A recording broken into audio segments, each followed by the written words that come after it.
बिहार के उप मुख्यमंत्री सम्राट चौधरी, इन पर मेरा सीधा आपके माध्यम से सरकार को, बिहार के गवर्नर से, बिहार सरकार से, केंद्र सरकार से मेरा अनुरोध है कि इनको हत्या के आरोप में, ये हत्या के अभियुक्त हैं, इनको तुरंत पद से बर्खास्त करके गिरफ्तार किया जाए। क्यों किया जाए ये समझिए। तारापुर में 1995 में 7 लोगों की जो हत्या हुई और 7 मारे जाने वाले लोग कुशवाहा समाज के लोग थे। ये बिहार में जाति की राजनीति करने वालों के लिए सबक होना चाहिए। सम्राट चौधरी कहते हैं मैं कुशवाहा हूं। 7 लोगों की जिनकी हत्या के ये अभियुक्त हैं, आरोप नहीं है, मैं शब्द बहुत सही समझ के बोल रहा हूं। 7 लोगों की हत्या के अभियुक्त राकेश कुमार उर्फ सम्राट कुमार मौर्य उर्फ Samrat Chaudhary, Tarapur case number 44/1995, note कर लीजिए। 44/1995 में 7 लोगों की हत्या हुई, उसमें ये अभियुक्त हुए और जो केस है चीफ जुडिशियल मजिस्ट्रेट को 24/4/1995 को इन लोगों ने डॉक्यूमेंट सबमिट किया। बिहार विद्यालय परीक्षा समिति का एक एडमिट कार्ड सबमिट किया जिसमें बताया गया कि KNVMH ये स्कूल का नाम है जहां से ये एडमिट कार्ड इशू हुआ है। सम्राट चंद्र मौर्य, पिता का नाम Shakuni Chaudhary, date of birth 1/5/81, result fail, number आया 268, कैटेगरी प्राइवेट। ये सुप्रीम कोर्ट का डॉक्यूमेंट है जो सम्राट चौधरी ने जमा किया है, जिसमें ये बताया है इनका डेट ऑफ बर्थ 81 है, उसके हिसाब से 95 में चीफ जुडिशियल मजिस्ट्रेट ने नाबालिग होने के नाम पर इनको वहां से राहत दी। इनको जेल से निकाला गया क्योंकि ये 15 साल के थे और कानूनन 18 साल से कम उम्र के बच्चे को अभियुक्त के तौर पर जेल पर नहीं रखा जा सकता था।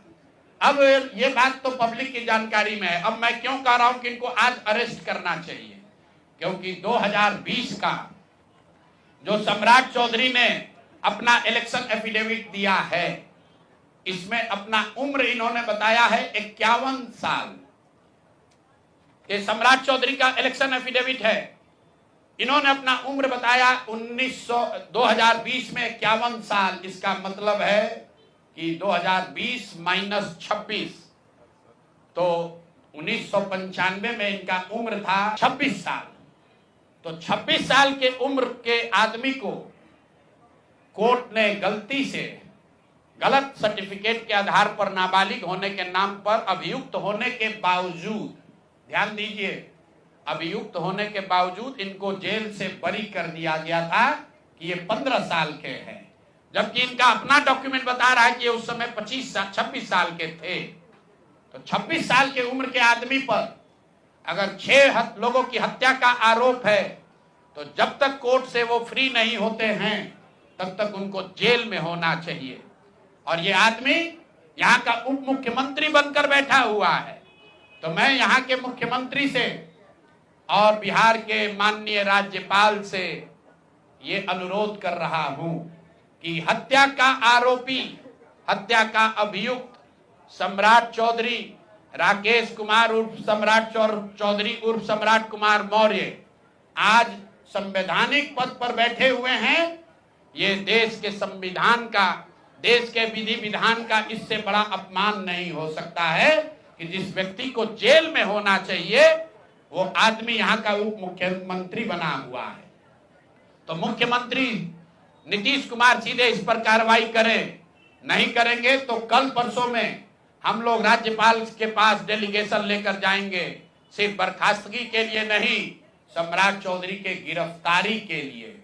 पूरा समझिए, मैं कैमरे पर कह रहा हूं, सम्राट चौधरी हत्या के अभियुक्त है, जेल से फर्जी डॉक्यूमेंट निकाल कर बाहर निकले हैं। या तो इनको बर्खास्त करके गिरफ्तार कीजिए और नहीं तो देश में जितने लोग हत्या किए हैं उनको भी जेल से छोड़ दीजिए। इस देश में अलग अलग कानून नहीं हो सकता है।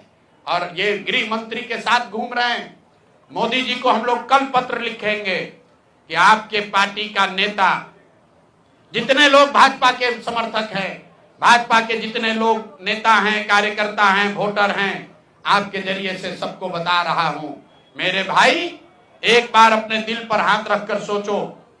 जिस व्यक्ति पर 6 लोगों की हत्या का आरोप है, जो व्यक्ति 6 लोगों की हत्या का अभियुक्त है, उसको तुम अपना नेता बनाकर बिहार का उप मुख्यमंत्री बनाए हो और तुम अपराध की बात करते हो, तुम जंगल राज की बात करते हो। तो सम्राट चौधरी को अभी के अभी पद से इस्तीफा देकर पुलिस को अरेस्ट करना चाहिए। और अगर पुलिस अरेस्ट नहीं करती है तो हम लोग कोर्ट में मूव करेंगे, कोर्ट के संज्ञान में इस बात को लाएंगे कि साहब ये बताइए कि कैसे आपने इनको बेल दिया है, कैसे इनको आप समाज में बाहर रहने की अनुमति दे रहे हैं। और सम्राट चौधरी की अंतिम बात, इनके अपराध की गाथा की, सिर्फ हत्या के अभियुक्त नहीं है।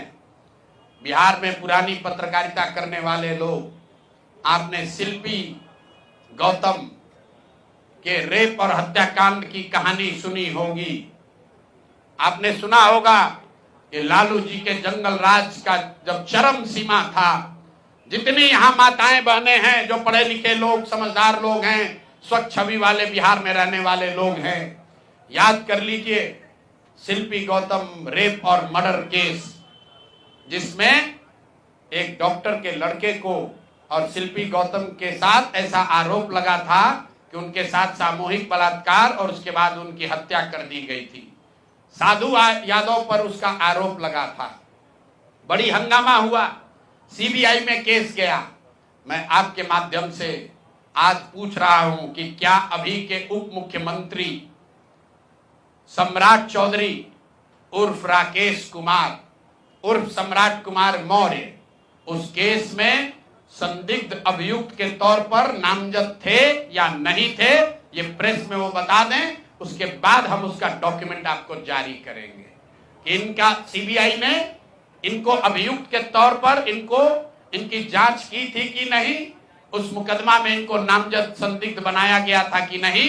ये सीधा आपको बता रहे हैं। ये आए और ये पूरा केस तब के भाजपा के नेता सुशील कुमार मोदी जी ने उठाया था और तब सम्राट चौधरी यही साधु यादव और राजद के गैंग के हिस्सा थे।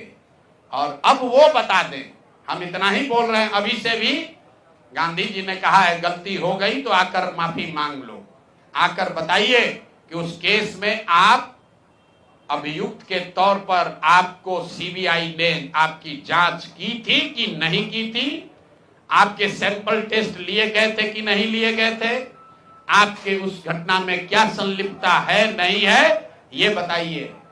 उस केस में आपको बता देते हैं, लालू जी का प्रभाव था, साधु यादव को बचाने के लिए केस को बंद कर दिया गया, लेकिन वो केस खत्म नहीं हुआ। पटना के एक एक आदमी को याद है वो घटना। तो अब राकेश कुमार बताएं, आज के सम्राट चौधरी बताएं कि उस केस में इनकी भूमिका क्या थी, उसमें ये नामजद थे कि नहीं थे, और थे तो इन्होंने इसको डिस्क्लोज क्यों नहीं किया।